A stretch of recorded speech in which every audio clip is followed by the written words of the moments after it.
ఇదే కదా నీ కథ, ముగింపులేనిదై సదా సాగదా.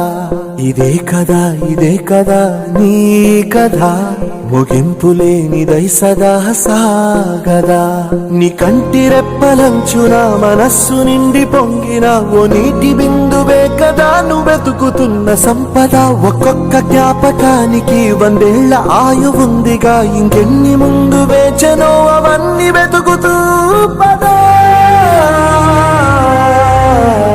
మనుష్యులందు నీ కథ మహర్షిలాగా సాగదా. మనుష్యులందు నీ కథ మహర్షిలాగా సాగదా.